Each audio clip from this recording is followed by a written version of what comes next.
sebagai ideologi nasional. Toyib, pada dasarnya etika merupakan cabang filsafat yang mengenakan refleksi serta metode pada tugas manusia dalam upaya menggali nilai-nilai moral atau menerjemahkan berbagai nilai itu ke dalam norma-norma dan menerapkannya pada situasi kehidupan konkret. Sebagai ilmu, etika mencari kebenaran dan sebagai filsafat ia mencari keterangan benar yang sedalam-dalamnya. Sebagai tugas tertentu bagi etika, ia mencari ukuran baik buruk bagi tingkah laku manusia. Dalam arti etis, baik dan buruk ini memainkan peranan dalam hidup setiap manusia, tak hanya sebatas kini, tapi juga di masa lampau. Misalnya, menyebutkan ilmu-ilmu seperti antropologi budaya dan sejarah memberitahukan kita bahwa pada semua bangsa dan dalam segala zaman ditemukan keinsafan tentang baik dan buruk, tentang yang dilakukan dan yang tidak diboleh lakukan. Kedudukan Pancasila sebagai sistem etika. Etika Pancasila, cabang filsafat yang dijabarkan dari sila-sila Pancasila untuk mengatur perilaku kehidupan bermasyarakat, berbangsa, dan bernegara di Indonesia. Dimensi Pancasila, sila ke-1, mengandung dimensi moral berupa nilai spiritual yang mendekatkan diri kepada manusia, pada Tuhan Yang Maha Esa, ketaatan kepada nilai agama yang dianut. Sila kedua mengandung dimensi humanus, artinya menjadi manusia lebih manusiawi, yaitu upaya meningkatkan kualitas kemanusiaan dalam pergaulan antara sesama. Sila ketiga mengandung nilai solidaritas, rasa kebersamaan, cinta tanah air. Sila keempat mengandung dimensi nilai berupa sikap menghargai orang lain, mampu mendengar pendapat orang lain, tidak memaksakan kehendak kepada orang lain. Sila kelima mengandung nilai mau peduli atas nasib orang lain, kesediaan membantu kesulitan orang lain. Etika keutamaan Pancasila. Etika Pancasila lebih mendekati pengertian etika keutamaan karena tercermin dalam 4 tabiat soleh, yaitu kebijaksanaan, kesederhanaan, keteguhan, dan keadilan. Kebijaksanaan melaksanakan suatu tindakan yang didorong oleh kehendak yang tertuju pada kebaikan serta atas dasar kesatuan akal, rasa kehendak yang berupa kepercayaan yang tertuju pada kenyataan mutlak atau Tuhan, dengan memelihara nilai-nilai hidup kemanusiaan dan nilai-nilai hidup religius. Kesederhanaan membatasi diri dalam arti tidak melampaui batas dalam kenikmatan.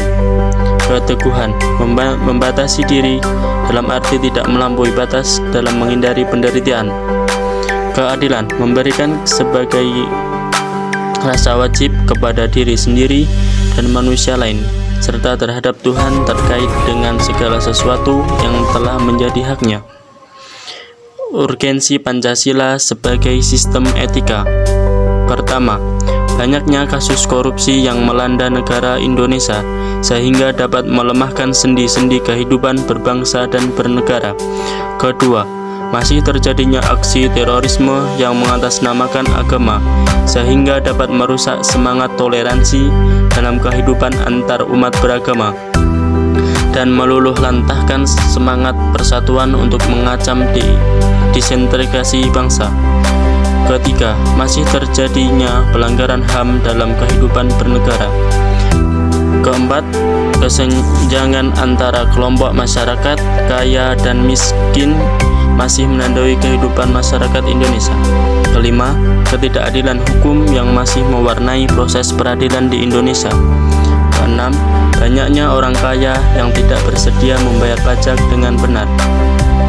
Hal tersebut memperlihatkan pentingnya dan mendasarnya peran dan kedudukan Pancasila sebagai sistem etika karena dapat menjadi tuntutan atau sebagai leading principle bagi warga negara untuk berperilaku sesuai dengan nilai-nilai Pancasila.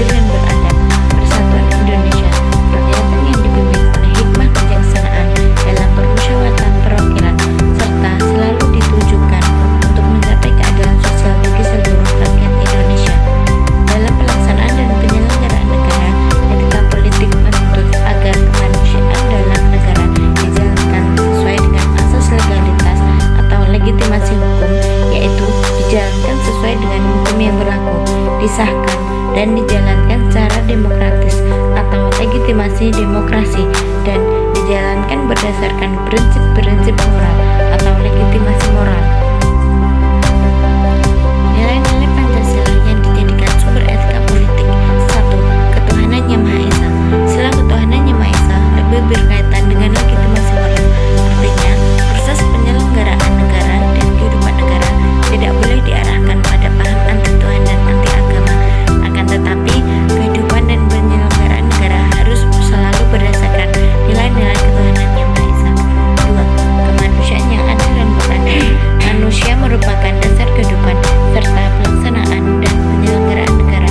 Oleh karena itu, asas-asas kemanusiaan mempunyai kedudukan mutlak dalam kehidupan negara dan hukum, sehingga jaminan hak asasi manusia harus diberikan kepada setiap warga negara. 3. Persatuan Indonesia. Sila Persatuan Indonesia memberikan suatu penegasan bahwa negara Indonesia merupakan suatu kesatuan dalam hal ideologi, politik, ekonomi, sosial, budaya, dan keamanan. Persatuan Indonesia merupakan perwujudan paham kebangsaan Indonesia yang dijiwai oleh ketuhanan Yang Maha Esa dan kemanusiaan yang adil dan beradab. Oleh karena itu, paham kebangsaan Indonesia bukanlah paham kebangsaan yang sempit, tetapi paham kebangsaan yang selalu menghargai bangsa lain. Nasionalisme Indonesia mengatasi paham golongan, suku bangsa, serta keturunan. 4. Kerakyatan yang dipimpin oleh hikmat bijaksana dalam permusyawaratan perwakilan. Sila ini juga merupakan sumber etika politik bagi bangsa Indonesia. Sila ini menegaskan bahwa negara berasal dari rakyat dan segala kebijakan dan kekuasaan diarahkan senantiasa untuk rakyat. Oleh karena itu, dalam proses penyelenggaraan negara, segala kebijakan, kewenangan, dan kekuasaan harus dikembalikan kepada rakyat. Dengan demikian, aktivitas politik praktis yang menyangkut kekuasaan eksekutif, legislatif, dan yudikatif, serta konsep pengambilan keputusan, pengawasan, dan partisipasi harus berdasarkan legitimasi dari rakyat. 5. Keadilan sosial bagi seluruh rakyat Indonesia. Keadilan sosial merupakan tujuan dari kehidupan negara yang menunjukkan setiap warga negara Indonesia mendapatkan perlakuan adil dalam bidang hukum, politik, sosial, ekonomi, dan budaya. Oleh karena itu, untuk mencapai aspek keadilan tersebut, kehidupan dan penyelenggaraan negara harus senantiasa berdasarkan hukum yang berlaku. Metodologi pembelajaran pendidikan politik yang berbasis nilai-nilai Pancasila harus meliputi 1. Pendekatan pembelajaran yang digunakan harus menempatkan setiap individu sebagai subjek pendidikan, mitra dalam proses pembelajaran, dan sebagai umat beragama, anggota keluarga, masyarakat, dan warga negara. 2. Metode pembelajaran yang harus digunakan bersifat kritis, analitis, induktif, deduktif, dan reflektif, serta melalui dialog kreatif yang bersifat partisipatoris untuk meyakini kebenaran substansi dasar kajian. 3. Proses pembelajaran dilakukan melalui ceramah, dialog interaktif, studi kasus, penugasan mandiri, seminar kecil, dan evaluasi belajar. 4. Proses pembelajaran dilandasi motivasi untuk menumbuhkan kesadaran bahwa proses belajar mengembangkan kepribadian merupakan kebutuhan hidup. Sejarah dan pengertian ideologi menurut para ahli. Sejarah ideologi. Ideologi itu adalah sistem ide yang bercita-cita untuk menjelaskan dunia dan mengubahnya. Ideologi pertama kali muncul pada revolusi Prancis yang diperkenalkan oleh seorang filsuf Descartes de Gramsci pada abad ke-18. Pada abad ke-19, ideologi semakin populer. Pengertian ideologi menurut para ahli. Yang pertama, menurut Descartes, ideologi adalah inti semua pemikiran manusia. Yang kedua, menurut Machiavelli, ideologi adalah sistem perlindungan kekuasaan yang dimiliki oleh penguasa. Yang ketiga, menurut Thomas Hobbes, ideologi adalah suatu cara untuk melindungi kekuasaan pemerintahan agar dapat bertahan. Ciri-ciri ideologi liberalisme, komunisme, dan Pancasila. A. Ideologi liberalisme adalah suatu ajaran yang diyakini kebenarannya untuk mengatur tingkah laku yang menonjolkan kebebasan individu. Ciri-ciri ideologi liberalisme antaranya adalah 1. Bidang ideologi, menerapkan paham sekuler. 2. Bidang politik, dikenal adanya partai oposisi. 3. Bidang ekonomi, sistem ekonomi kapitalis, perekonomian diserahkan kepada perseorangan. 4. Bidang sosial budaya, anggota masyarakat cenderung individualis. B. Ideologi komunisme adalah suatu ajakan yang didasarkan atas paham sama rata, sama rasa, dan telah diyakini kebenarannya. Ciri-ciri ideologi komunisme antaranya adalah 1. Bidang politik. Politik bersifat tertutup, hanya ada satu partai yang berkuasa, yaitu partai. 2. Komunis. Rakyat hanya sebagai objek negara. 3. Bidang ekonomi. Sistem ekonomi yang diterapkan adalah sistem ekonomi etatisme. 4. Bidang sosial budaya. Tak percaya Tuhan, masyarakat hanya mengenal satu kelas sosial. C. Ideologi Pancasila adalah suatu ajaran yang tersusun sistematis dan diyakini kebenarannya karena didasarkan atas nilai-nilai Pancasila. Ciri-ciri ideologi Pancasila diantaranya adalah 1. Bidang politik. Politik berdasarkan demokrasi Pancasila. 2. Bidang ekonomi. Sistem ekonomi yang bertujuan mewujudkan kesejahteraan bagi seluruh rakyat. 3. Bidang sosial budaya. Pola kehidupan sosial adalah kekeluargaan dan kegotong royongan. Pancasila sebagai ideologi terbuka. Pancasila sebagai ideologi terbuka hadir dengan kemampuan untuk menyesuaikan dengan perkembangan zaman, ilmu pengetahuan, teknologi, dan perkembangan aspirasi masyarakat. Hal ini dikarenakan Pancasila sebagai ideologi terbuka bersifat aktual, dinamis, dan antisipatif.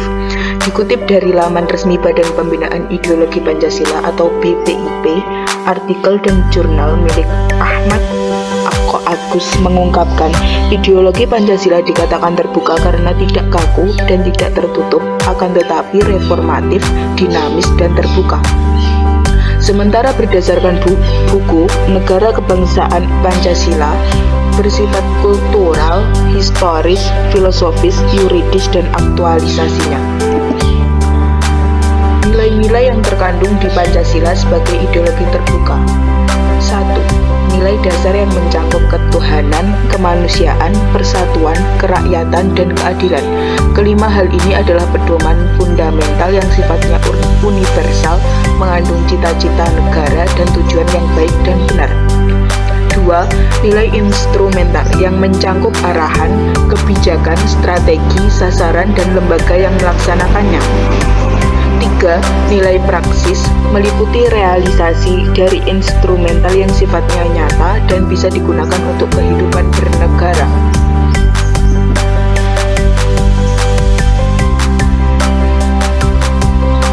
Syarat Pancasila sebagai ideologi terbuka. 1. Dimensi idealistis. Bagian ini menyangkut nilai dasar yang sebelumnya disebutkan, yakni ketuhanan, kemanusiaan, persatuan, kerakyatan, dan keadilan. 2. Dimensi normatif.